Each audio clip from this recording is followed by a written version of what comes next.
அனைவருக்கும் வணக்கம். படித்தது பிடித்த பகுதியில் இன்றைக்கு நாங்கள் பார்க்க போகிற புத்தகம் வந்து அந்துவான் தூத் எக்ஸுபரி என்றவர் எழுதின குட்டி இளவரசன். இந்த புத்தகத்தின் சிறப்பு என்னென்னு சொல்லி சொன்னால், இந்த புத்தகம் இதுவரைக்கும் 300க்கும் மேற்பட்ட மொழிகளில் மொழிபெயர்க்கப்பட்டிருக்குது. இந்த புத்தகத்தில் உள்ள படங்களும் இந்த புத்தகத்தில் எழுதின இந்த படத்தையும் வச்சு பிரான்ஸ் அரசாங்கம் வந்து கரன்சி நோட்ஸே வெளியிட்டிருக்கின்றது. இதில் இருந்து உங்களுக்கு தெரியும் இது எவ்வளோ முக்கியமான புத்தகம்னு சொல்லி. இந்த புத்தகம் வந்து அவர் தன் வாழ்க்கையில் நடந்த சுவாரஸ்யமான நிகழ்வுகளையும் கொஞ்சம் கற்பனையும் சேர்த்து ஃபிலோசஃபியாக இந்த கதை சொல்லியிருப்பார். இந்த கதை எப்படித்தான் தொடங்கும் அப்படி என்றால், இவர் சின்ன குழந்தையாக இருக்கைக்குள்ள ஒரு புத்தகம் வாசிச்சிருப்பார். அந்த புத்தகம் வந்து அப்படி என்றால், ஒரு அடர்ந்த காட்டு பகுதிக்குள்ளே ஒரு மலைப்பாம்பு வந்து ஒரு ஜானையை விழுங்குற மாதிரி இருக்கும். அந்த படத்தை அந்த புத்தகத்தில் அவர் வாசிக்கலே அந்த புத்தகத்திலே பார்த்துருப்பார்.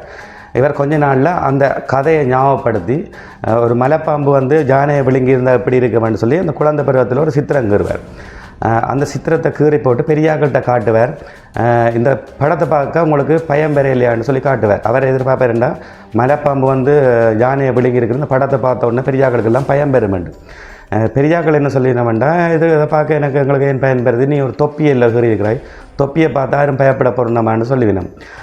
அப்படி சொல்கிறதோட மட்டும் இல்லாமல், உனக்கு சித்திரங்கீற சரி வராது, நீ கீறது ஒருத்தருக்கும் விளங்குதில்லை, நீ வேறு எதுவும் புவியியல் கணக்கு இந்த மேத்ஸ் அதுகள் சம்மந்தமாக விஞ்ஞானம் அதுகள் சம்மந்தமாக ஏதாவது படித்து முன்னேற வழியை பாருன்னு சொல்லி அவரை வேறு வழிக்கு டைவெர்ட் பண்ணி விட்டுக்கணும். அவர் ஒரு கட்டத்தில் வளர்ந்து பெரிய ஆளாகி பைலட்டாக வந்துடுவார். பைலட்டாக வந்து அவர் பயணம் செஞ்சோன்ற கேட்கல ஒரு பாலைவனத்துக்கு மேலால் போய்க்கல அந்த மோட்டார் பிரச்சனை வந்து அந்த ஃப்ளைட்டை வந்து அவர் அங்கே பாலைவனத்தில் தரையிறக்கிடுவார். தரையிறக்கி அதை திருத்துற வேலையை செய்தோன்றிருப்பார். அவரை திருத்துற வேலை செஞ்சோன்ற கேட்கல திடீரென்று பார்த்தா அவர் விடிய ஒரு நாள் எழும்பி பார்க்கல அந்த பாலைவனத்தில் ஒரு குட்டி இளவரசன் தனக்கு முன்னால் நிற்பார். அவர் அந்த குட்டி இளவரசன் அந்த குழந்தை வந்து அவரை பார்த்து கேட்கும், எனக்கு ஒரு ஆடு வரைஞ்சுதான்னு சொல்லி கேட்பார். அப்போ இவருக்கு அவர் அதிசயமாக போயிடும், இப்படி ஒரு பாலைவனத்தில் நான் தனியாக விழுந்த இதுக்கு வந்த ஓகே மோட்டார் பழுதாக இறங்கினான், இந்த சின்னப்படி எங்கே இருந்து வந்திருப்பான், அது வந்தது மட்டும் இல்லாமல் எனக்கு ஆடு வரைஞ்சுதாண்டு கேட்டுக்கொண்டு நிற்பான். உங்களுக்கு தெரியும், குழந்தைகள் வந்து ஒரு விஷயத்தை கேட்டால் அந்த விஷயம் கிடைக்க மட்டும் அவர் விடாமல் திருப்பி கேட்டு இருப்பினான். அப்போ இவர் கேட்பார், ஒரு வாரம் நீ எங்கே இருந்து வாரா என்ற மாதிரி கேட்பார். அவன் திருப்பி கேட்பான், இல்லை எனக்கு ஒரு ஆடு வரைஞ்சி விடுன்னு சொல்லி.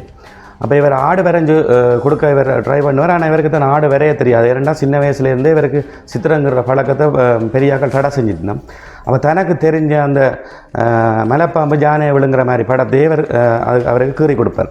அப்போ அந்த குழந்தை குட்டி விளையாட செஞ்சுள்ள, இல்லை இது மலைப்பாம்பு வந்து ஜானையை விழுங்கியிருக்கு, இது எனக்கு பிடிக்கல, எனக்கு பயமாக இருக்குது, அதை விட நான் வந்திருக்கிற கிரகத்தில் இதை நான் கொண்டு போகலேன்னு அந்த பாரம் தாங்காது இந்த கிரகம்னு சொல்லுவார். குட்டி இளவரசனுக்கும் பைலட்டுக்கும் இடையில் நடக்கிற உரையாடலில் எனக்கு 2 சுவாரஸ்யமான விஷயம் பிடிச்சிருக்குது. ஒன்று வந்து அவர் கேட்பார், இந்த ஆடு நீ ஏன் வரைஞ்சி தர சொல்லி கேட்குறான்னு சொல்லுவார். அதுக்கு அவர் சொல்கிற விளக்கம் நல்லா இருக்கும்.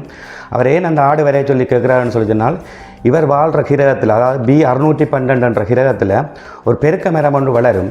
அந்த பெருக்க மரம் வந்து உங்களுக்கு தெரியும் சரியான பெரிய மரம். அது அந்த கோளில் வேறுபடையக்குள்ள அந்த கோள் வந்து வெடிச்சிடும். அப்போ குட்டி இளவரசனுக்கு அங்கே முக்கியமான வேலையாக இருந்ததுன்னு சொன்னால், ஒவ்வொரு நாளும் விடிய எழும்பினோடனே அந்த பெருக்க மரத்தின் முளை வரையக்குள்ளே அந்த முளையை ஒவ்வொரு நாளும் கூட்டி அழிக்கணும். அப்போ அவருக்கு அது ஒவ்வொரு நாளும் விடிய பெரிய வேலையாக இருக்கிறதால அவர் யோசித்தார், நான் ஆடோண்டு அங்கே கொண்டு போகணும்னு சொல்லி சொன்னால் ஒவ்வொரு நாளும் விடிய அந்த வேலையை வந்து ஆடு சாப்பிட்டு அந்த மரத்தை அழிச்சிடுமென்னு நினைச்சார். அப்படி உரையாடல் தொடர்ச்சியாக போய்க்கல ஒரு இடத்துல குட்டி இளவரசனுக்கு ஒரு டவுட் வந்துடும். அதே கிரகத்தில் அவர் ஒரு ரோசா செடி ஒன்று வளர்ப்பார், அது பூத்திருக்கும், அதில் 4 முள்ளும் இருக்கும். அப்போ குட்டி இளவரசன் கேட்பார் ஒரு டவுட்டில், பெருக்க மரத்தின் முளையை சாப்பிட்ற அதே நேரத்தில் இந்த ஆடுகள் ரோசா மலரை சாப்பிடுமான்னு சொல்லி கேட்பார் பைலட்டிட்ட.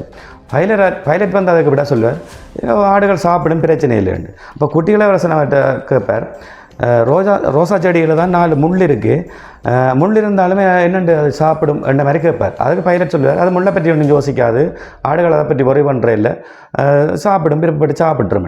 அப்போ குட்டி இளவரசனுக்கு அது சரியான கவலையாக போயிடும். நான் இவ்வளோ கஷ்டப்பட்டு அன்பு செய்து காதலித்து வளர்க்குற ஒரு ரோசாப்பூவை என்னென்று இந்த ஆடு யோசிக்காம கொள்ளாமல் சாப்பிடுதுன்னு விட்டு அதுக்கு அவர் ஒரு விளக்கம் சொல்லுவார். இவ்வளோ நிறைய நட்சத்திரங்கள் இருக்கேக்குள்ள ஏதாவது ஒரு நட்சத்திரத்தில் எனக்கண்டே ஒரு தனித்துவமாக ஒரு ரோசா பூத்திருக்கேக்குள்ள அந்த விஷயம் எனக்கு தெரியக்குள்ள நான் ஒவ்வொரு நாளும் அந்த நட்சத்திரங்களை நிமிர்ந்து பார்க்கக்குள்ள அது சிரிக்கிற மாதிரியும் மிக பிரகாசமாக சிரித்து கொண்டிருக்கிற மாதிரியும் எனக்கு இருக்கும் இல்லையா. அதே நேரத்தில் ஒரு 19 ரூபா ஒரு ஆட்டுக்குட்டி வந்து ஒரு அந்த எனக்காக இருக்கிற ரோசாப்பூவை விடிய எழும்பி ஒரு யோசனையும் இல்லாமல் அதை கடித்து சாப்பிட்டுட்டா எனக்கு அந்த ரோசாப்பூ எனக்காக இல்லைன்னு தெரிஞ்ச பிறகு நான் இப்போ நட்சத்திரங்களை நிமிந்து பார்க்கல அவ்வளவு நட்சத்திரமும் ஒரேடியாக அணைஞ்சு நூந்து இல்லாமல் போன மாதிரி எனக்கு இருக்கும் இல்லையா என்று சொல்லி கவலைப்பட்டு கேட்பார். இந்த விஷயத்தை அவர் சொல்லுவார். 1000 வருஷ காலமாக ரோசாப்பூக்களும் பூத்து கொண்டிருக்குது, 4 முட்களையும் உற்பத்தி செஞ்சோன்ருக்குது.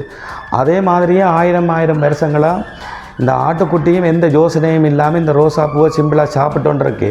இந்த ஆட்டுக்குட்டிகளை ஒரு நாளாவது அந்த ரோசாப்பூவில் ஏன் அந்த 4 முள் இருக்குன்ட்டு ஏன் இவ்வளோ காலம் யோசிக்காமல் இருக்குதுன்னு சொல்லி கவலைப்பட்டு கேட்பார். இதுக்குள்ளே இருக்கிற ஃபிலோசஃபியை நீங்கள் ஒவ்வொருத்தரும் விளங்கி கொள்ளுங்கன்னு நான் நம்புகிறேன். இதை தொடர்ந்து அவர் இன்னொரு விளக்கம் சொல்லுவார். இந்த கிரகத்துக்கு நான் பெரியாக்கள் B612 பேரிட்டுருக்கு என்ற ஒரு டிஸ்கஷன் அதுக்குள்ள வரும். அதுக்கு அதுக்கு ஒரு விளக்கம் சொல்லி என்னவென்னா, இந்த பெரிய மனுஷர் தாங்க குழந்தையாக இருந்துட்டு பெருசாக வந்த பிறகு அவர்களுக்கு பெரியாக்களுக்கு நம்பர் பிடிக்கிற அளவுக்கு வந்துடுவினம். உதாரணத்துக்கு சொன்னால் ஒரு வீடை பற்றி நாங்கள் விளங்கப்படுத்தணுமெண்டா, நான் ஒரு வீடை பார்த்தேன்.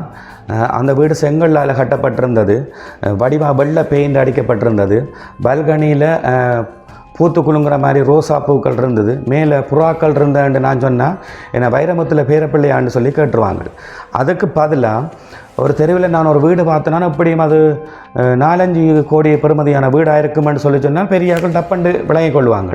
இதை விட நாங்கள் ஒரு அட்ரஸ் கேட்குறோமென்றாலோ அல்லது ஒரு நபரை நாங்கள் விசாரிக்கல ஒரு பெரிய ஆள் எப்பயும் சொல்கிற விட வந்து உயரம், கட்டை, மெல்லிஸ், குண்டு அப்படி இருக்கும். இல்லைன்னு சொல்லி சொன்னால் பெரிய கேட் போட்ட வீடு அல்லது ஒரு வெள்ளை கார் முன்னுக்கு நிற்குமென்னு சொல்லி எண்கள் சார்ந்த விஷயத்தையே பெரியாக்களாக வந்த பிறகு, குழந்தைகளாக இருந்து பெரியாக்களாக வந்த பிறகு எண்கள் சார்ந்த விஷயத்தில் இன்ட்ரெஸ்டாக இருப்பேன்னு சொல்லுவார். இதே மாதிரி குட்டி இளவரசனுக்கும் பைலட்டுக்கு நடக்கிற உரையாடல் மாதிரி நிறைய கரெக்டர் வரும். இதில் இன்னும் ஸ்பெஷலாக இது எல்லாத்தையும் விட இன்ட்ரெஸ்ட்டாக நரிக்கும் குட்டி இளவரசனுக்கு நடக்கிற ஒரு உரையாடலும் இருக்குது. நீங்கள் இந்த புத்தகத்தை வாசிச்சிங்கன்னா அவ்வளோ இன்ட்ரெஸ்ட்டாக அதை வாசிப்பீங்க. இன்னொரு விஷயம், இந்த அட்டைப்படத்தை பார்த்த உடனே பெரியாக்கள் வந்து இது சிறுவர்களுக்குரிய புத்தகம் இல்லை குழந்தைகளுக்குரிய புத்தகம் என்று விலத்திரிவினம். ஏன்னா பெரியாக்கள் எப்பயுமே அட்டைப்படத்தை பார்த்து முடிவெடுக்கிற பண்புடையாக்கள்ன்றதால தயவுசெய்து இந்த புத்தகத்தை மிஸ் பண்ணாமல் வாசிங்க. நன்றி.